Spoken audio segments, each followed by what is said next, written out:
first of all, I want to introduce myself, Shane Murphy. Terrible photo of me, by the way. I'm much better looking in real life. National Sales Manager for Home Cook Construction, which I'll talk about in a tick. 20 years experience in the property industry. And in recent years, we've really specialised in dual key or dual income investments in southeast Queensland, and we'll find out why throughout the presentation. And I'm an all-round good guy, so my mum says. A little bit more about Home Cook Constructions. Home Cook was established in 2004. I joined about 2 years later. We're a top 10 Queensland detached dwelling or house builder or home builder. And we built over 400 dwellings in southeast Queensland and recently opened an office in South Australia. And we're in the throes of going national. And again, we've become a leader in the dual income dwelling field over the past 5 years. All right, so I want to talk to you about dual income. But before I do that, I want to talk to you about the main property investment options we have. There's houses, house and land, townhouses or units, apartments, duplexes, and dual occupancy. I just want to go through the pros and cons of all the different classes we just discussed. First of all, existing houses. Now the pros are you get an immediate rental return because the house is ready to put a tenant in. You can see what you're getting. For those who struggle to envisage things off the plan, you can walk through and actually see and touch what you're getting. They're generally in more established areas, and there's no body corporate costs for a house and land compared to perhaps a units or townhouse or apartments. And I guess a house and land has the broadest resale market. The cons, though, for existing homes versus new, there's no tax depreciation deductions. Generally, if you have older homes, and I've had a few of these, and it seems that in about 10 or 12 years, all the appliances break down and you have to replace them all. Older homes tend to have greater maintenance issues, and besides, tenants prefer new homes overall. Also, when you buy an existing home, you pay stamp duty on 100% of the purchase. So as far as investment goes, it doesn't stack up against against new ones. So new house and land, we'll go into the pros and cons. You get those wonderful tax deductions. All the chattels are tax deductible, etc., etc. All the appliances are under warranty, so if something breaks down, it's not your problem. Have less maintenance issues, obviously, with a newer home. No body corporate costs because it's a house, not a unit. Renters prefer new homes, so they're easier to rent. And also, you don't pay stamp duty when you invest in a new home versus a old one or existing one. The real estate transaction is the land only, and you pay stamp duty on the land portion, and then it comes with the contract to build a house. So it's quite a substantial saving compared to existing. Between that and the tax deductions you get with the new versus old, it really isn't a competition between new and old. New is always better for investment just on the numbers. And a new home is the easiest thing to sell. It definitely has the broadest resale market. The cons, well, you're buying off the plan. So again, if you struggle to envisage what you're going to get, and a good show home or showroom will help that. You don't get an immediate return because we've got to build it for you yet. But obviously you do get those savings at stamp duty, which offset that. And then generally in a newer area. So on the balance, I have to say new versus old, definitely new. Right, apartments and units. Now, they all have their place. I know apartments got a bit of a bad rap lately with fires and all sorts of things going on, and some of them cracking up down in Sydney and around the world. But they do have their place. They're often in a very desirable central location, and it's cheaper to buy an apartment in that area than a house, and that's the advantage of them. You can share the costs in the cost of facilities that otherwise you wouldn't be able to afford: tennis courts, swimming pools, gymnasiums, that sort of thing. And there's often on-site management, which can be very, very handy for you. Means you don't have to go and look after it all the time, unless you're a noisy tenant yourself. Ideal for SMSF. So a lot of people invest in property via their self-managed super fund, and you have to have a completed dwelling to purchase in your super fund, so that's why they're popular for super funds. And technically, you can put a deposit down now, and during the sell period and the construction period, which might be 1 to 2, maybe even 3 years, you can, if the market's moving upwards, you can get some really good equity built before even handover. Conversely, it can go the other way. So the cons of apartments, look, you have to wait 1 to 2 years until settlement, not 5 or 6 months for us to build you a house. Body corporate costs, while they do help look after the property, they do eat into your returns, and some of them are, very savage with their charges. You have to pay stamp duty on the entire purchase price.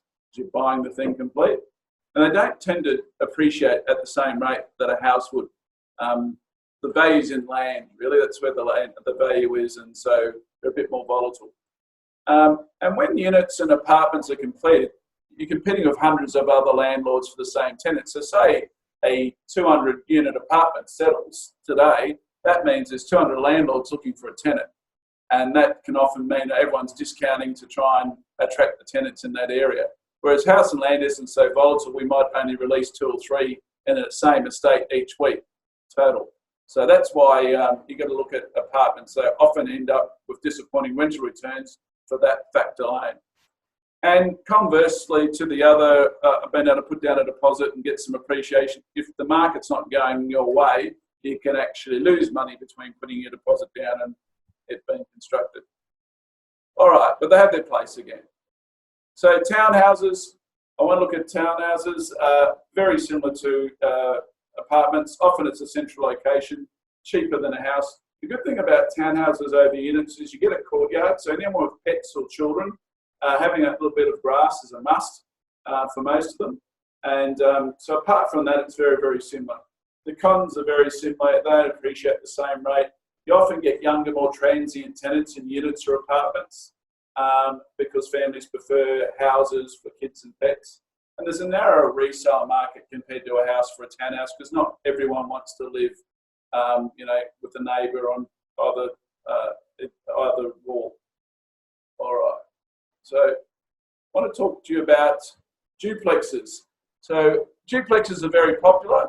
They allow you to put 2 properties on originally 1 block, and you can then separate the titles and end up with 2 separate dwellings and get an uplift in value. Sorry, a bit of trouble with my mouse here. So the pros of duplexes are 2 tenancies equals 2 incomes, which is awesome. Rental returns 6 to 7% per annum. You get greater depreciation on duplexes and dual occupancies. If you think about it, the chattels are things like your bathrooms, your kitchens, and all that sort of thing. That's where that value is. So with your duplexes, you've got 2 kitchens, 4 bathrooms, etc., etc. So you get greater depreciation compared to certainly a house or a unit. That always are positively geared. So most of the ones that we have pay you, circa $150 a week to own them. So that extra income can help you pay off your own mortgage sooner if you structure it correctly. It also maximises the potential of your block. If you've got a block of land, you want to maximise potential, and this certainly allows you to do it. You can separate strata title and sell 2 dwellings separately when it's time to cash up and retire. And that often gives you instant equity when you separate the titles. So the cons are 2 sets of rates. You get a small body corporate cost, and that can eat into your return, not too much. You do have to build them to completion, so you have to pay stamp duty on the entire price. And there's a narrow resale market. Not everyone wants to live with a party wall between 2 dwellings. So that brings us up to the one I want to talk most about today, which is dual occupancy. The dual occupancy are similar to duplexes. They share common land and a common wall, but these allow you to have 2 dwellings on 1 lot without paying 2 sets of rates and without paying the extra circa $20,000 to $28,000 infrastructure charges you have to pay for the second dwelling in a duplex scenario. So this is a typical configuration. You get 3-bedroom one side, you get 2-bedroom on the other side. There's different configurations, 3s and 3s, 3s and 1s, 4s and 1s. A lot of that is dictated by the local council. And they have pros and cons as well. So again, 2 tenancies equals 2 incomes. Only 1 set of rates on 2 dwellings. Excellent rental returns, of course. No body corporate fees. Again, same as duplexes, greater depreciation and tax deductions because you've got 2 sets of kitchens, 2 sets of bathrooms. But because we can build it as a house and land package, you can purchase it and only pay stamp duty on the land portion. That is a big saving. Again, it maximises the potential of your block. That extra income can help you pay off your mortgage much sooner. And they're actually becoming a very popular option for multi-generational families. So these days, we're getting a lot of families from different cultural backgrounds where the kids stay much, much longer. And also at the other end of the life cycle, mum and dad can live under the same roof but have their own dwelling, which is a very, very good solution for them. The cons are, unlike a duplex, you can't separate the titles in most cases. That's at the current land size allowance for being able to split them. That may change in the future, but currently you can't separate them. And there's a narrower resale market compared to, say, a house. Although I've never had much of a problem selling something that gives you a 6 to 7% rental return. So that's the story on dual occupancy. Here's some typical dual occupancy facades. As you can see, they look similar to a house or a duplex, just the separate garages, because both those dwellings would have internal access via the garage into the dwelling. So that's probably how you pick them driving down the street, as just two garages. So dual keys, as I said, are they allowed by council? It's a council by council basis. What we've found in southeast Queensland is we have some huge population surges coming to southeast Queensland, and as a result of that and our larger average block size up here, our councils have allowed dual occupancies to be done up here without charging the extra 20,000 to up to 28,000, depending on the council, in additional infrastructure fees you normally have to pay for the extra dwelling, and certainly only have to pay single rates, so you don't have to pay double rates on going compared to a duplex. So it's an opportunity that's largely unique to certain regional, certain council areas of southeast Queensland. We'll go into that. All right, so I want to talk about southeast Queensland. These are the 10 things that we look at when we look to invest in an area ourselves, and they're probably the same things that you and your clients should look at as well when investing. So location, you heard that's the #1 driver of investment. Location's all about your commuting distance to work. People like to live close to work these days. The big one for me is population growth. It's high school economics, supply versus demand. You show me an area where there's strong population growth and I'll show you a very strong market for housing, both rent and house prices going up. Infrastructure projects, they're always good indicators. If someone put in a $1 billion hospital or university in your postcode, it's bound to push up prices because you've got all these people living or working there or attending there that want to live in that area. So infrastructure is a very good indicator. Economic drivers, we've all seen the mining boom come and go and some of these places rise and fall. That's because they're a one-trick pony and they're relying on coal or something like that. We look for areas where there's multiple economic drivers, not just one. New job creation, we always look at that because that's the green shoots that show that an economy is strong. And all this adds up to capital growth prospects.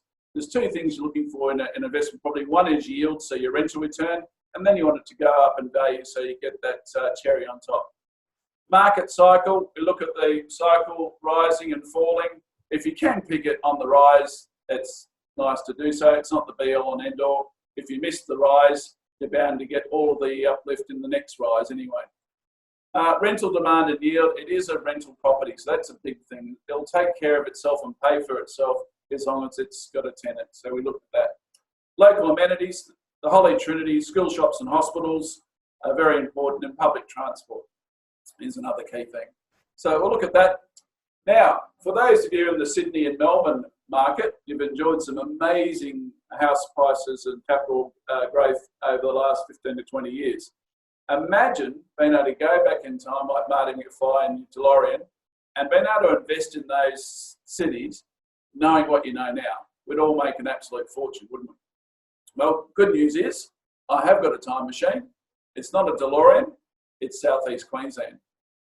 What's driven Sydney and Melbourne's markets over the last 15 to 20 years is an amazing amount of immigration and population growth that surged into those capital cities. And Southeast Queensland is set to experience over the next 15 to 20 years similar population growth to Sydney and Melbourne. In fact, it's almost growing at the same rate as Sydney, but obviously a lot smaller population base. And over time, it's set to overtake those two cities. Why? Well, you think about it. Sydney and Melbourne, I used to live in both those places, love those cities. They're very hard to get around. It's actually too many people have moved there, and it's made it quite uncomfortable to live there.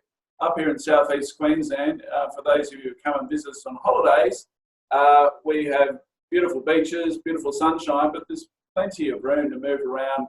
We are not overpopulated yet, and we've got amazing road and trunk infrastructure ready for millions of people to come and join us, which is what's happening.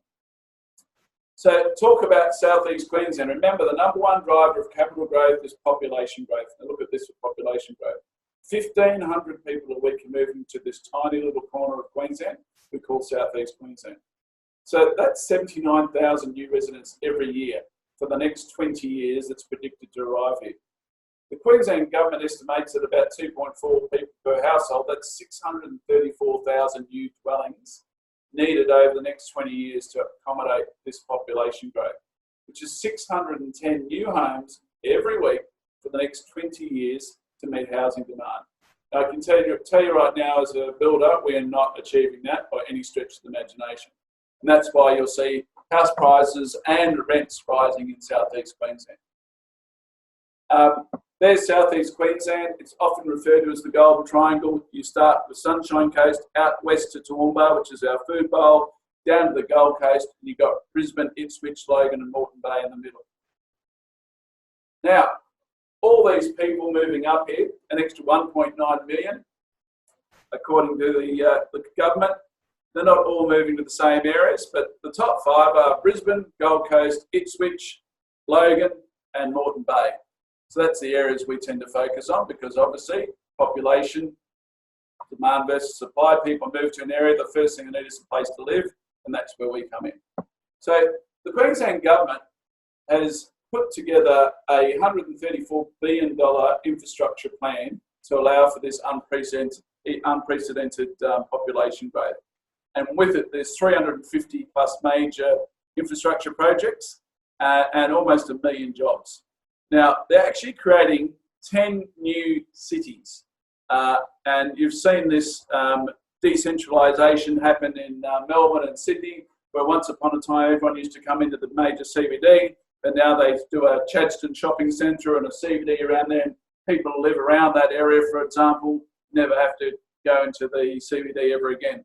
So that decentralisation is underway here in southeast Queensland. These yellow dots, and this is a map from the Southeast Queensland Regional Plan from the government. So Robina, Southport, Coomera, Beenleigh, Logan, Mount Gravatt, Springfield, Redlands, North Lakes, Aura, up in Sunshine Coast, and out west to Ripley Valley and Flagstone. They're all new cities that are being created. And this is where much of this $134 billion is being spent by the government. So again, follow the money. Thanks to the Queensland government, they've given us a blueprint of where to invest in southeast Queensland, haven't they? All right. So I want to look at the property markets around Australia, and let's have a look at them. Again, you invest to make a return, don't you?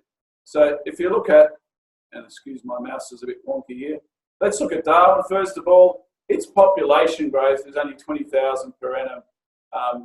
It's got a median price of 460,000, reasonable yield at 4.3% return, but it's low growth and it's way too high. Same with Perth, very similar growth, lower yield, but again, low growth, too high. Adelaide, beautiful city, it's hardly growing, got a reasonable return, but again, no growth and too isolated.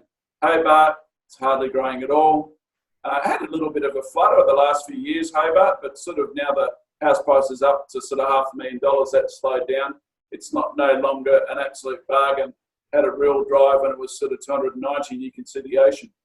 Melbourne's the fastest growing city in Australia. Its median house price is $750,000, but look at the yield. It's only 2.7%. If I said to you, hey, I've got a great investment for you, $750,000, and it gives you a return of 2.7%, it's not exactly exciting, is it? We move up the coast to Canberra. Again, Canberra's a really amazing property market. Very high prices, yields not so good, but it's hardly growing again with only 10,000 population growth per annum.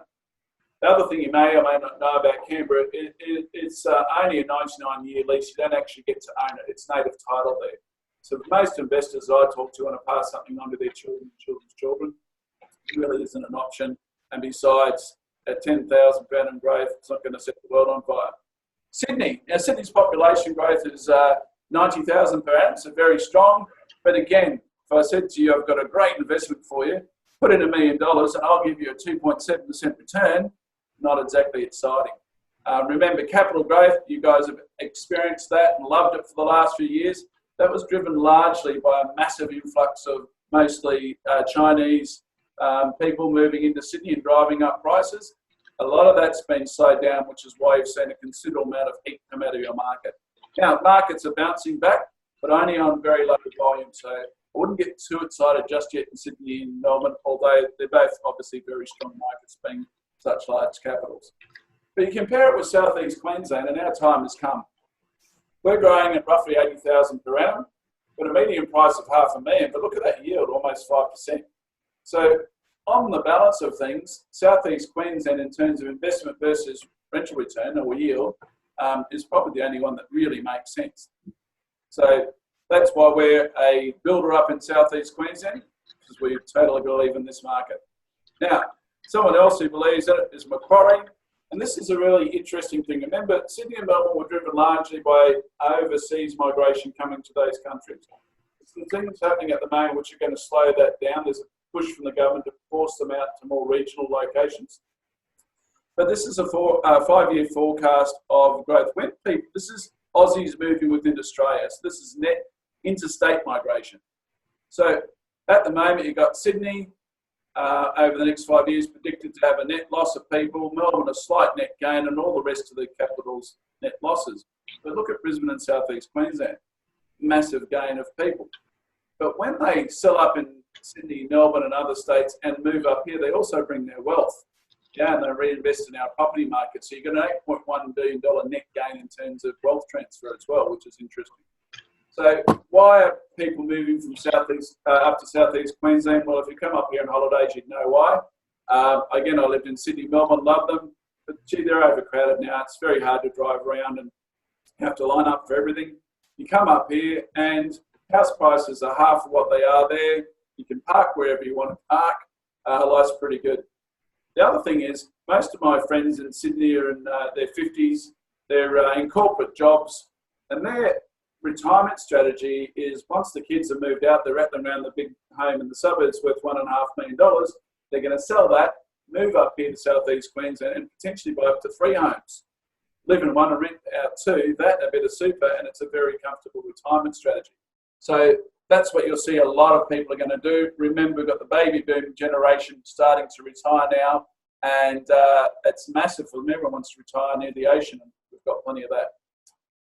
All right, so we look at the property clock. Again, the Oxford property clock just showing, and what's happened is Melbourne and Sydney and southeast Queensland have gone punch for punch over the decade. So what happens, I believe, is Sydney and Melbourne boom. Everyone then looks up to southeast Queensland and go, wow, you can buy 2 houses up there for the price of 1 here. Let's go and invest up there because it doesn't make sense here. We boom, and you slow down, and then you charge, and we're seesawing. At the moment, it's our turn on top. I'm sure it'll be yours soon. But for the next 3 to 5 years, most of the experts agree southeast Queensland is the place to be for capital growth.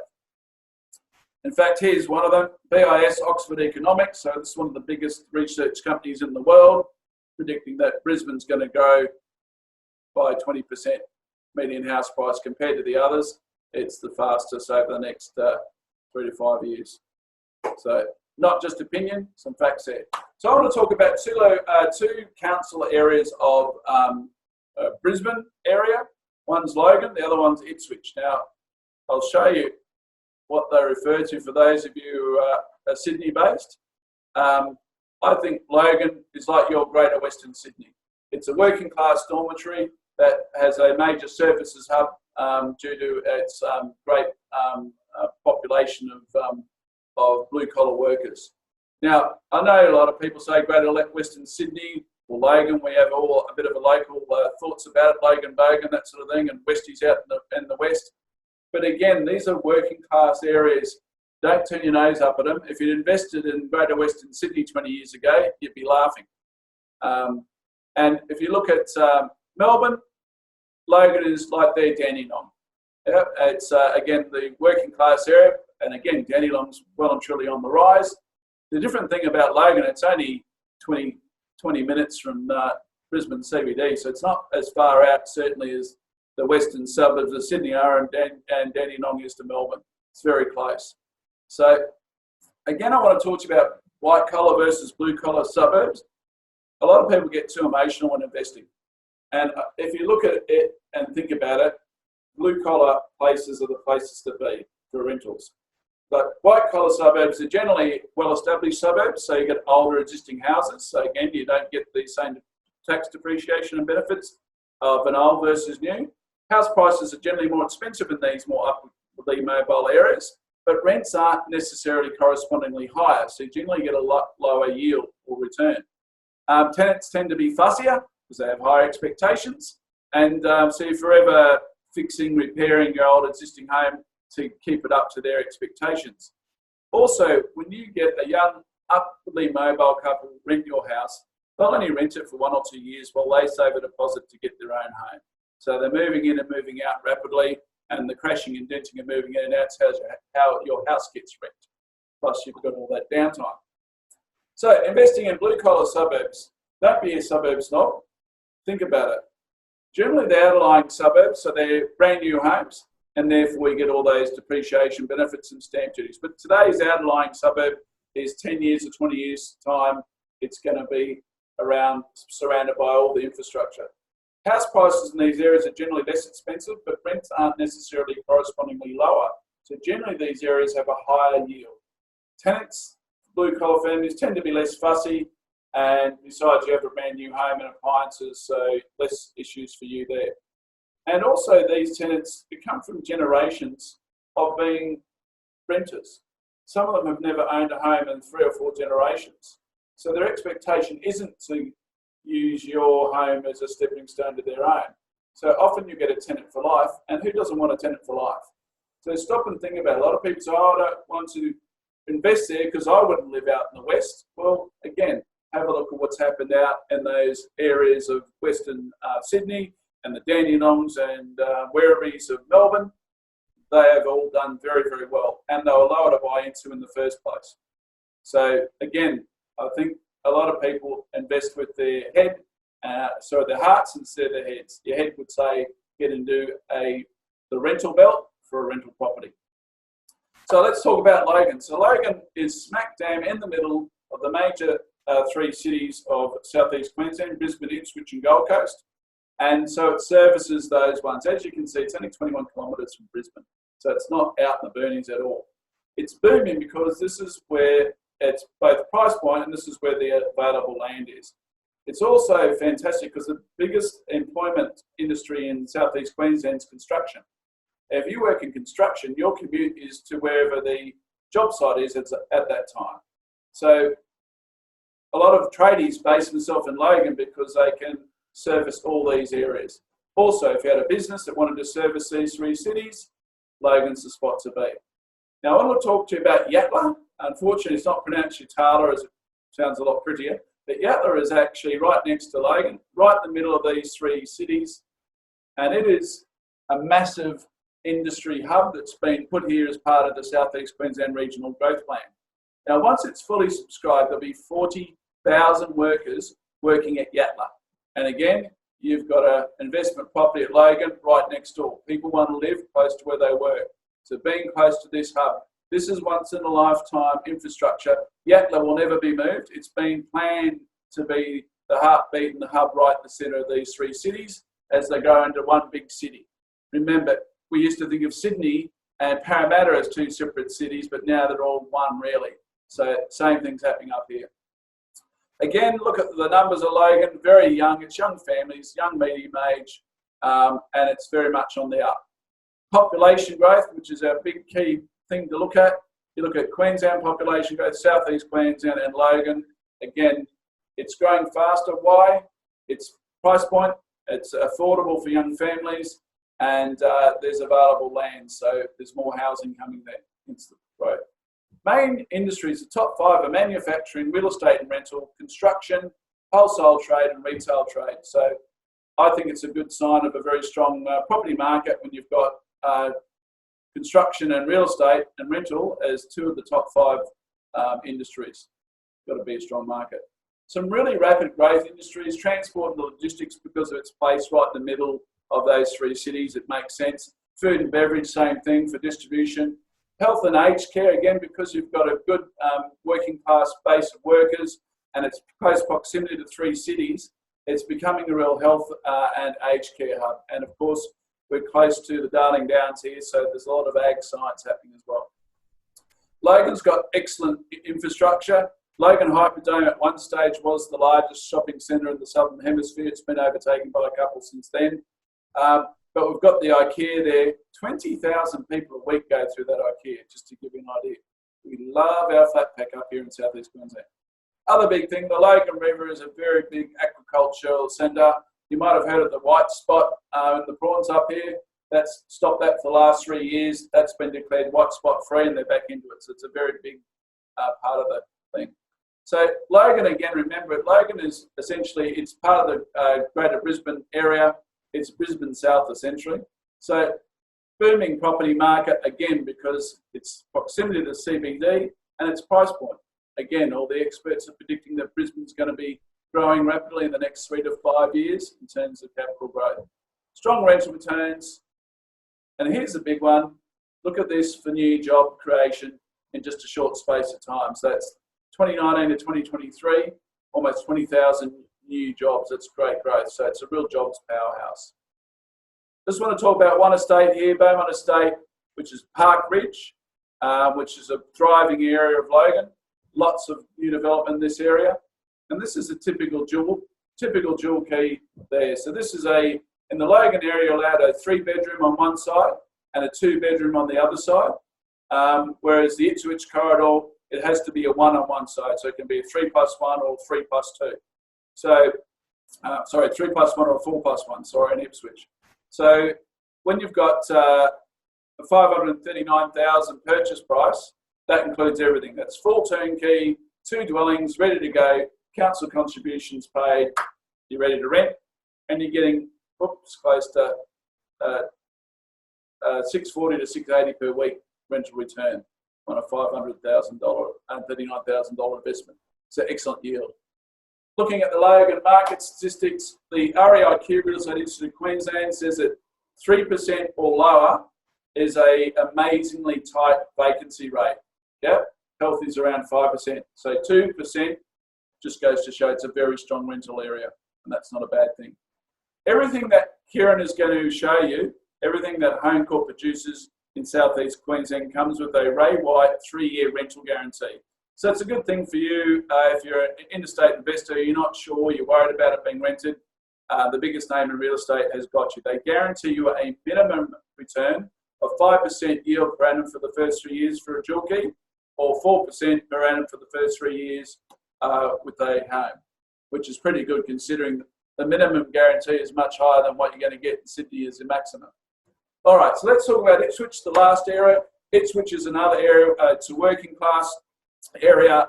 It's also a place where you're allowed to have a dual key without paying all the extra infrastructure charges.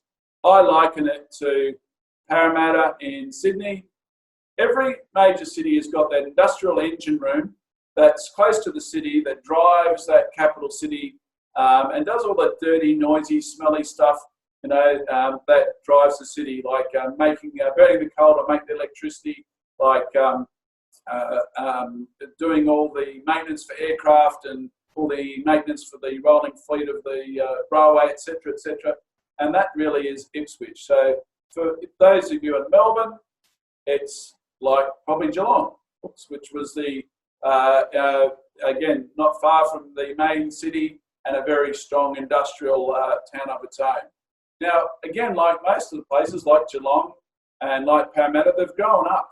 As time has come, they've gone up in value, and they're absolutely booming because their proximity to the major city, but also there's lots of work there because all of that work still remains in there. They want to keep the main city pristine, so all the dirty, smelly, noisy stuff gets get retained in these cities, and that's a good thing because that's jobs. So great thing about Ipswich, Toowoomba and the Darling Downs, this is the food bowl. It's strategically placed close to Brisbane, only 40 kilometres from Brisbane. It's about a 35 to 40-minute commute, no matter where you are in Ipswich to the CBD of Brisbane. So it's a genuine commute, and that's why people like it. So Toowoomba, the food comes in from here. It gets packed and sorted here in Ipswich and distributed to all the major markets on the coast. Here's the thing about Ipswich. Remember, the number one driver of capital growth and rental yield is population growth. Check this out for population growth. We clicked over 210,000 in 2018. We're set to crack 520 by just 2041. That is massive population growth. In fact, percentage-wise, I give you Ipswich, the fastest growing city in Australia.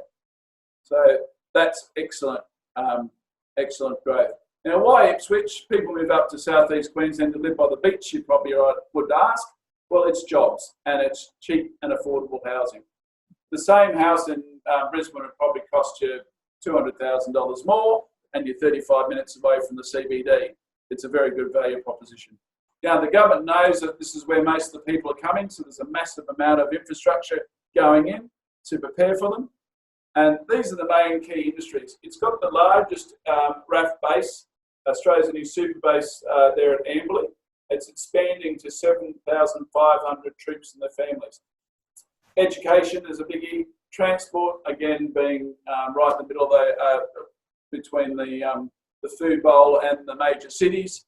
It's a big food processing area, and manufacturing. So the industrial, dirty, smelly stuff that's very important to drive the main cities around it, that's all done in Ipswich. So again, it's a huge jobs growth industry. If you compare it, again, the two big ones are the industrial muscle, Logan, which is Brisbane South, and Ipswich. Far exceed all the other much prettier versions. Again, that's jobs for your tenants for life, people. Now, a couple of big things, because of its proximity to all those markets. The largest parcel and post distribution centre in the Southern Hemisphere was just opened late last year. Now, snail mail is dying, but because of the online shopping explosion, this is a very big growth industry. So again, if you're investing near Redbank in Ipswich, there's 500 potential tenants for you working there. Costco, you've heard of the massive group that have opened their distribution centre for Southeast Queensland and Ipswich, again because of that proximity and being the halfway point between the food bowl and the major coastal markets. Amberley Air Force Base, they're spending $1.5 billion on expanding to go from 6,000 to 7,500. Just this alone is worth $1 billion to the Ipswich economy every single year. Ipswich is in fact fast becoming a major military centre. All the Abrams tanks and the Growlers, the F-35 fighters and all the Boeing aircraft in the Southern Hemisphere are serviced at Amberley, just outside of Ipswich. So it's becoming a very big aerospace and military powerhouse. You may remember a couple of years ago they won a $5 billion tank deal. That is getting underway later this year. So it's becoming a military powerhouse. In fact, they're opening a military centre of excellence later this year, 400 jobs working from there. So, and I can't see, with Trump and a few other crazy despots at the helm, I can't see military spending going down in the next decade or so. So TAA Aerospace, to give an idea, this is an old Masters building. So TAA Aerospace do a lot of this maintenance programs for the military. They bought, not rented, but bought this to move into and expand into, give you an idea of the size of what they're doing. All right, cool. So great thing about Ipswich, going in the right direction. It's at the start of the rise. Most people predict that there's another 5 to 6 years in terms of price rises. Again, very low vacancy rate, well under that magic 3 mark. It's also been a city that's been invigorated. It used to be a bit of a laughing stock. It was like a bit like the West. It's like Parramatta. When you go out to Parramatta now, you feel like you're in the CBD. And it's amazing. It's a beautiful city in its own right.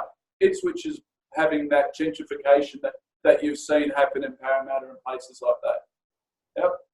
So genuine commute to Brisbane, again, is a strong thing. Again, it's only 40 kilometres away from Brisbane. Now, here's a typical dual key package in Ipswich. So for less than 500,000, for 499,000, you're getting close to $600 a week in rental return. So excellent buying and excellent returns. So lots of good options there. Again, this comes with a 3-year rental return, guaranteed minimum yield or return of 5% for a dual key or 4% for a house and land. So hopefully we've ticked all the boxes in terms of location, population growth, infrastructure in those 2 areas. Again, those 2 areas allow you to have a dual income property without paying between $20,000 and $28,000 additional infrastructure charges to have the second dwelling. That's very, very unique. Other locations will allow you to have that, but they'll charge you close to $30,000 for it. We call it the wheelie bin tax, because that's really all you get for it, an extra wheelie bin.